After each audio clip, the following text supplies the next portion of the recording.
দেবরাজের নামে, দেবরাজের ওয়াইফ অদিতির নামে নর্থ বেঙ্গলে প্রায় একটা পাহাড় কেনা। পাহাড়? ছোটখাটো চোররা বড় চোরদের নজরে আসে, তো নজরে আসলো অভিষেক বন্দ্যোপাধ্যায়ের উত্তর 24 পরগনার এজেন্ট হয়ে উঠলো দেবরাজ চক্রবর্তী। আপনি কি তাদের দলে নিচ্ছেন? আমার দলের চোরের জায়গা নেই। রাজারহাট গোপালপুর পৌর বিধানসভায় কোনো পুরনো তোলাবাজ থাকবে না, আর কোনো নতুন তোলাবাজের জন্ম আমি হতে দেব না। নমস্কার, আজকাল ডট-ইনে আপনাদের সবাইকে স্বাগত জানাই। আজকে আমাদের অতিথি তরুণজ্যোতি তিওয়ারি। নমস্কার, ধন্যবাদ। আপনাকে স্বাগত জানাই আজকাল ডট-ইনে। আপনি সদ্য নির্বাচিত বিধায়ক, নতুন বিধানসভায় প্রতিনিধিত্ব করবেন।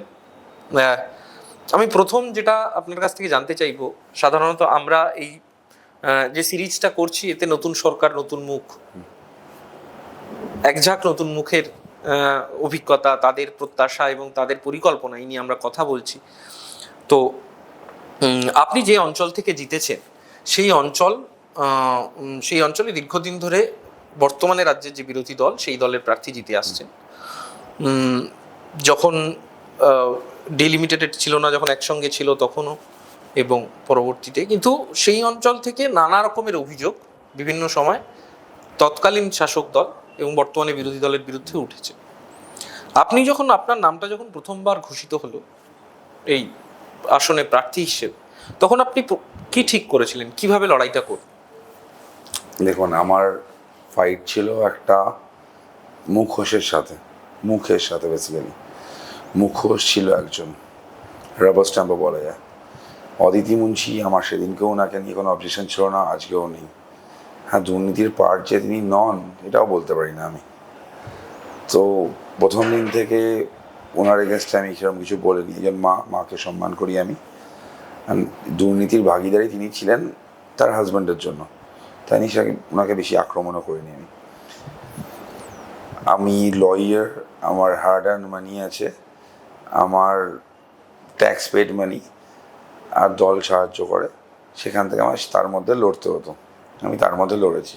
উল্টো দিকে ছিল অগাধ পয়সা, মানে লাখ লাখ টাকা কীভাবে ব্যয় হচ্ছে, লাখ লাখ টাকা ভাড়া করে লোক আনা হচ্ছে, বড় বড় র্যালি। আমি কনসেন্ট্রেট করলাম জনসংযোগের ওপর। পার ডে মোটামুটি 14 কিলোমিটার মতো আমি হেঁটেছি, 14 থেকে 18 কিলোমিটার। বাড়ি বাড়ি পৌঁছেছি, লোকের কথা শুনেছি। কারণ বিধানসভা নিয়ে যদি কথা বলতে হয়, পুরো রাজ্যে যা হচ্ছে পুরো রাজ্যবাসী টিভির মারফত জানতে পারছে। আমাকে যদি বিধানসভা জানতে হয়, আমাকে বিধানসভার লোকের জানতে হবে। তৃণমূলের লোকজন উল্টোপাল্টা বলেছে, আমি তাদেরকে ডেকেও তাদের কথা শুনেছি। আমার ছেলে মেয়েদের বলেছি কিছু না বলতে, শুনবো আমি।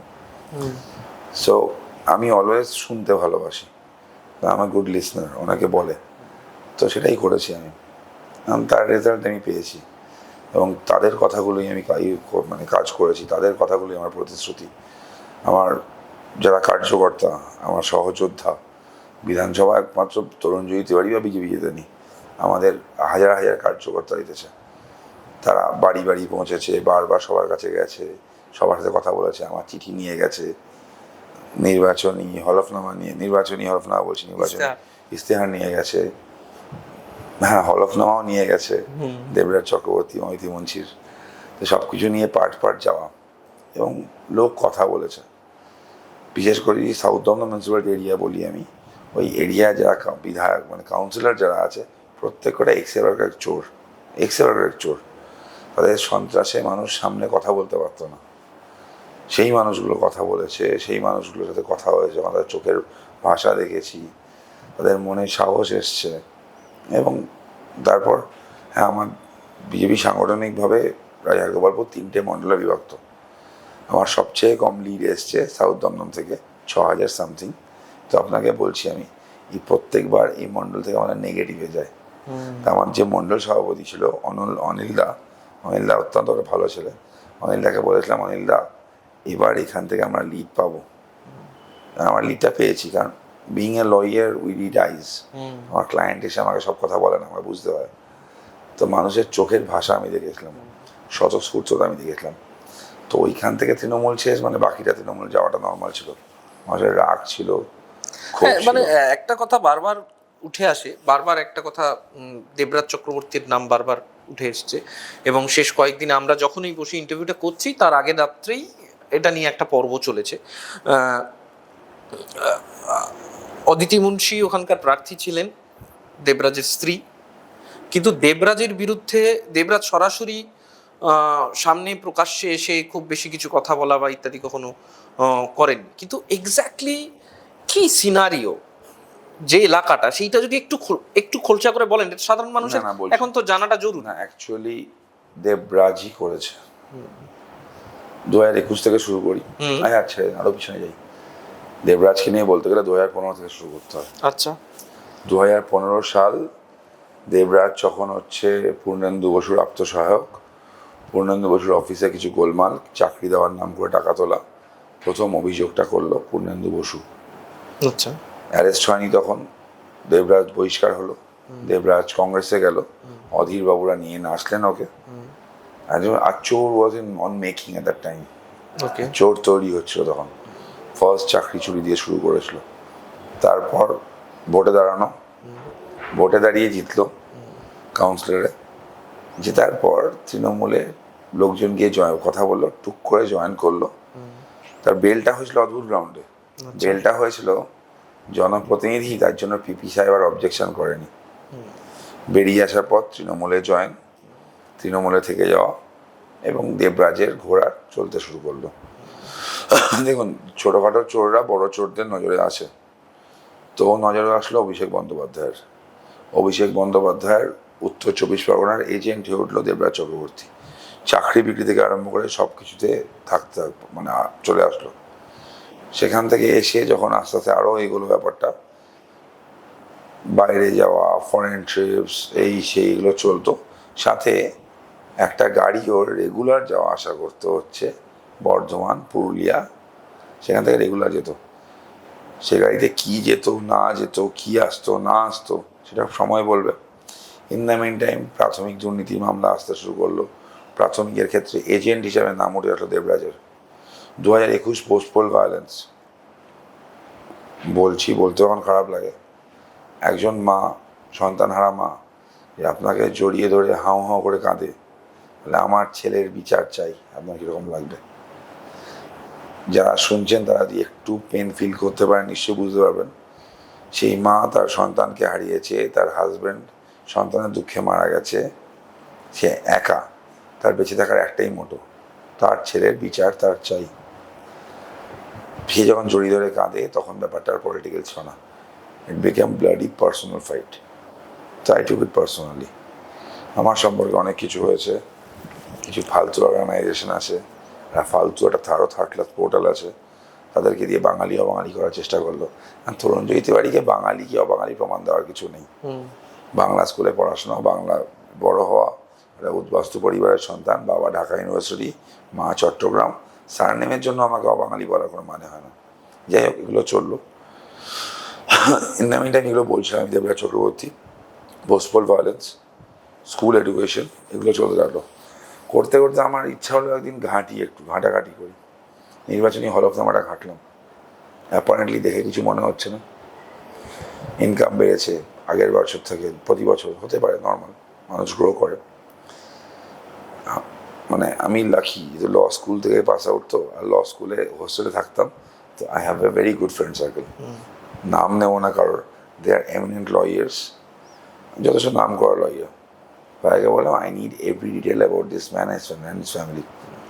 তারা ঘাঁটলো, ঘেঁটে যেটা পেলো সেটা চক্ষু চড়ক গাছ।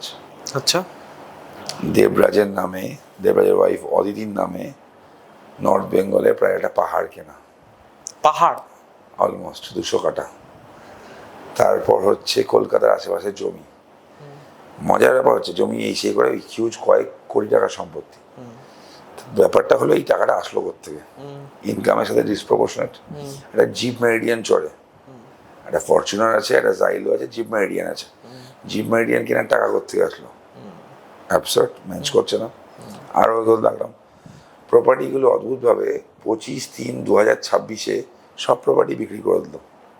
25/3/2026, ভোটের জাস্ট আগে, মানে এফিডেভিট ফাইল করার আগে। আর কিছু প্রপার্টি দেবরাজ নিজের মাকে গিফট করলো, নিজের নামে থাকলো না। সার্টেনলি ইলেকশন এফিডেভিটে উল্লেখ থাকলো না, এটাই চেয়েছিল। কিন্তু মজার কেস হলো, যেমন টাকাটা পেলো কোত্থেকে, যে কেনার সময় সেম কোশ্চেন তো থাকবে। হুম প্রপার্টি বিক্রি করলো, টাকাটা গেল কোথায়? অ্যাকাউন্ট ডিটেল যেটা ওরা দিয়েছিল তার মধ্যে তো রিফ্লেকশন ছিল না। দেবরাজের যা লাইফস্টাইল, ওখানকার কাউন্সিলরদের যা লাইফস্টাইল, ওই টাকায় হয় না। তো what is the source of the money?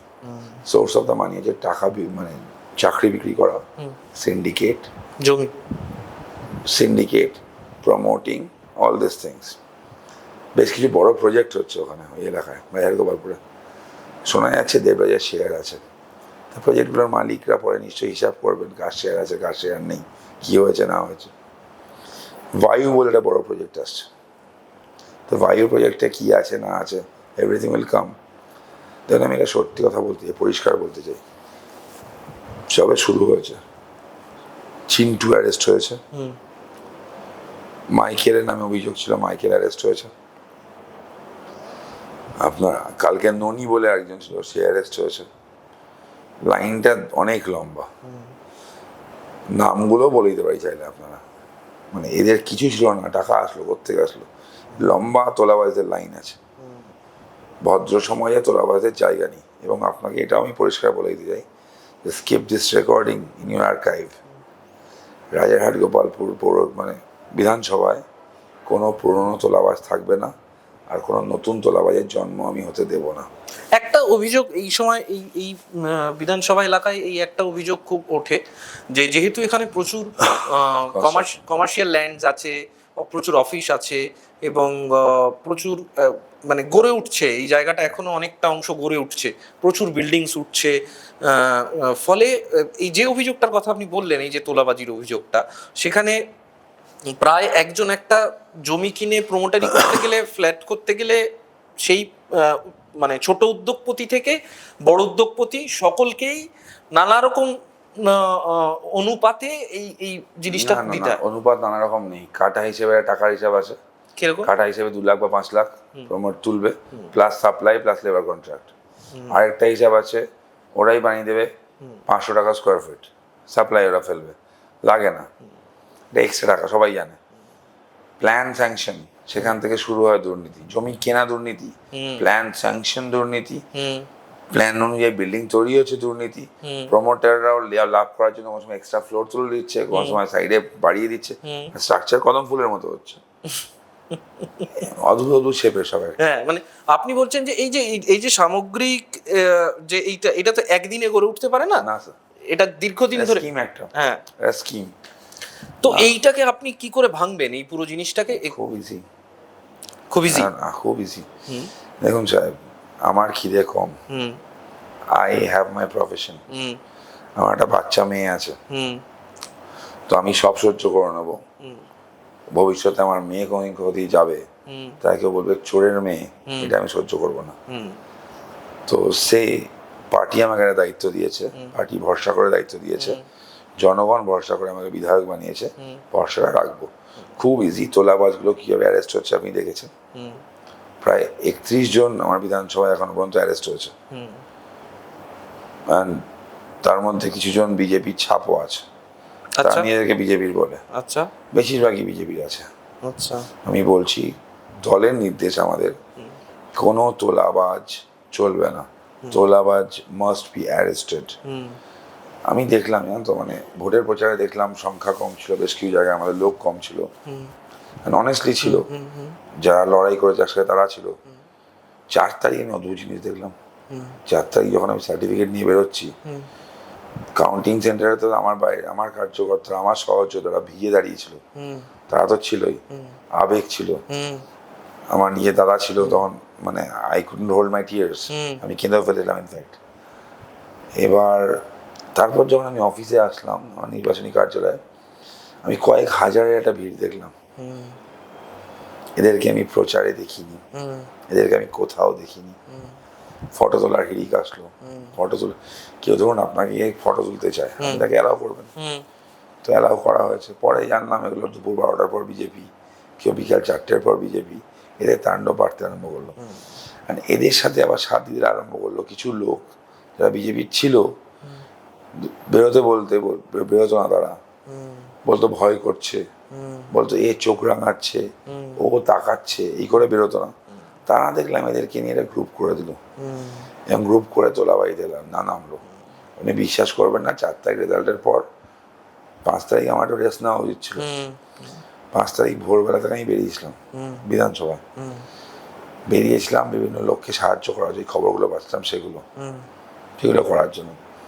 দিয়ে অদ্ভুত জিনিস দেখলাম সব করা টোটোর মধ্যে আমার বিজেপির পতাকা উঠছে। হ্যাঁ, মানে এইটা আশ্চর্য। এটা মানে ওই দিন 4 তারিখ বিকেল 4টে পর্যন্ত যে টোটো স্ট্যান্ড বা যে অটো স্ট্যান্ডে তৃণমূলের পতাকা ছিল, যেই নির্বাচনের ফলটা বেরিয়ে গেল, সমস্ত টোটো এবং অটো স্ট্যান্ডের পতাকাগুলো 2 ঘন্টার মধ্যে চেঞ্জ হয়ে কিছু গেল। ইউনিয়ন লিডারও জন্ম হয়ে গেল। হ্যাঁ হ্যাঁ, ইউনিয়ন লিডারদেরও আমি বললাম পরিষ্কার, যে আমি অটো স্ট্যান্ডে গেছিলাম, বাস স্ট্যান্ডে গিয়েছিলাম, গিয়ে পরিষ্কার বলা হলো আমাদের অর্থাৎ ভারতীয় জনতা পার্টির কোনো ট্রেড ইউনিয়ন নেই, ট্রেড ইউনিয়ন সংঘের আছে।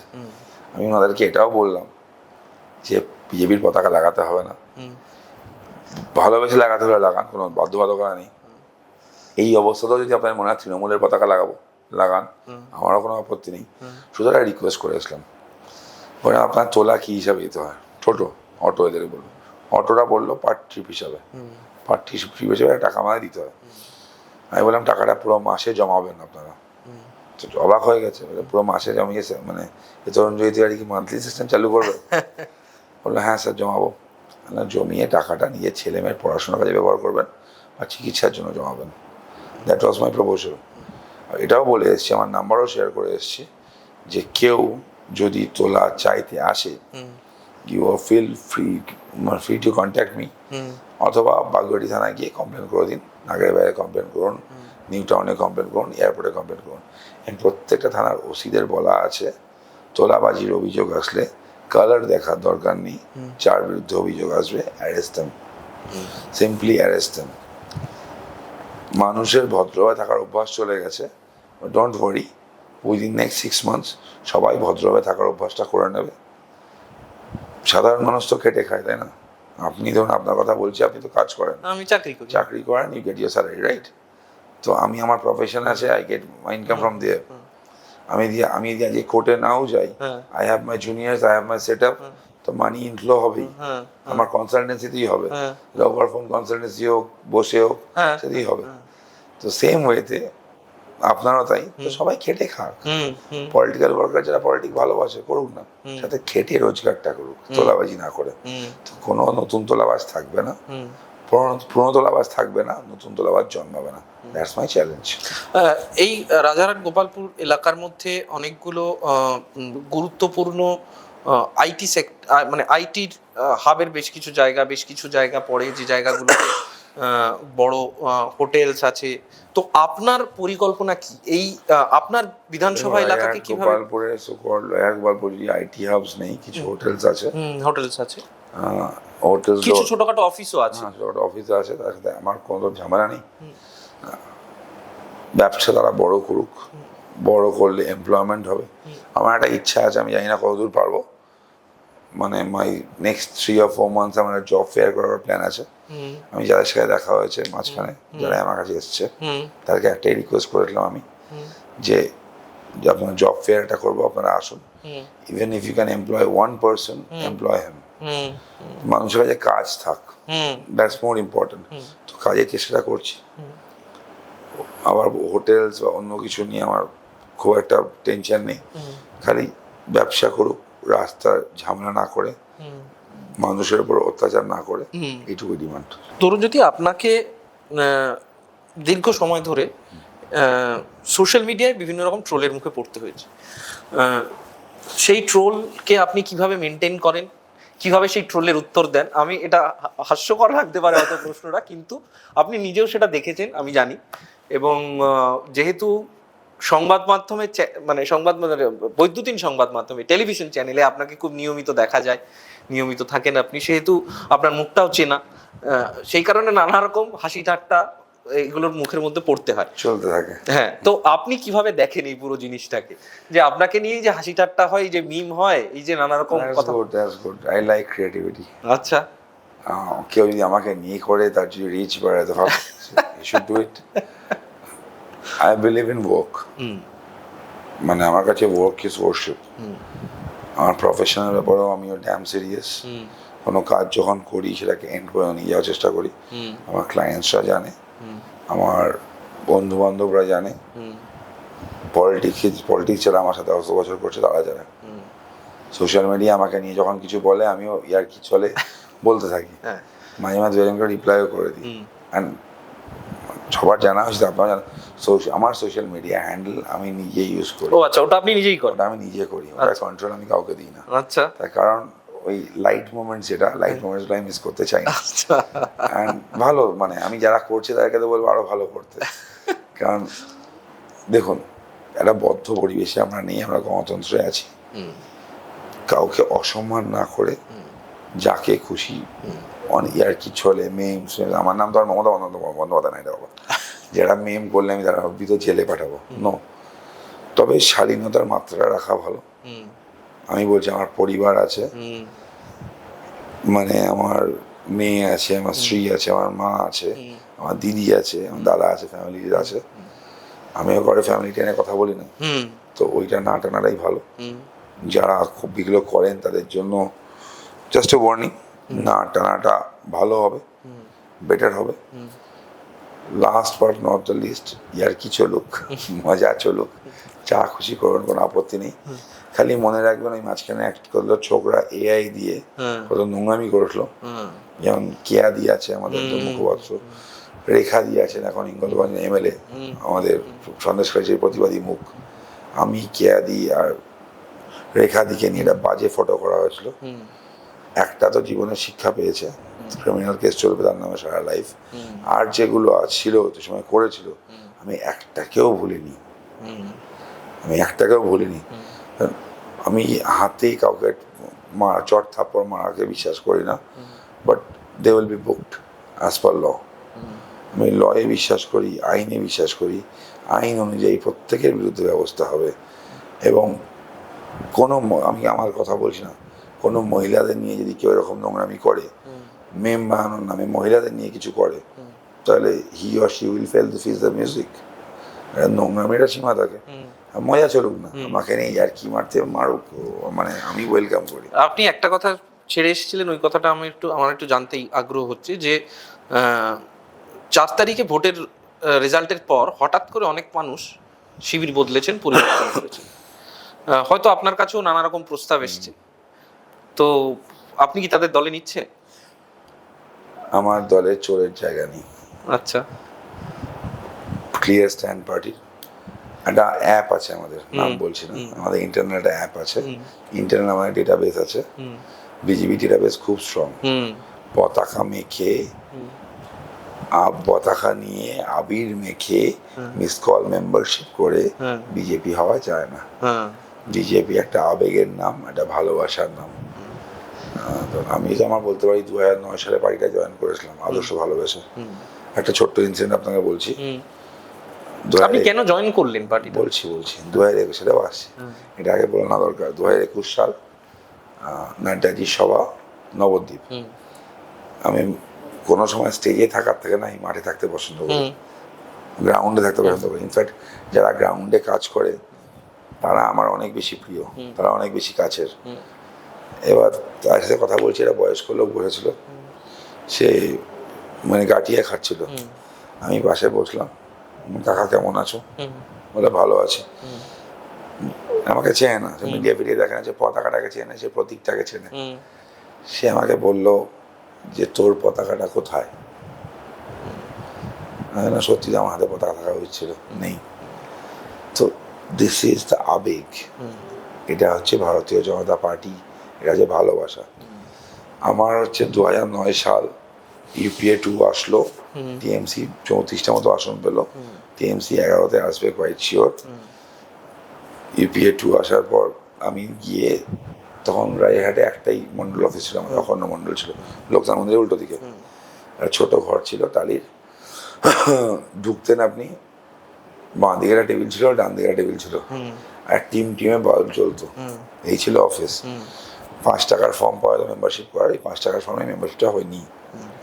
মোটিভেশনটা কি করে? বলছি মোটিভেশন আরও পুরোনো, ক্লাস 5 কি 6-এ পড়ি, বাঙুর বয়সে পড়তাম, Narayan Das Bangur Memorial multipurpose school, absolutely সরকারি গভর্নমেন্ট স্পন্সর একটা স্কুল।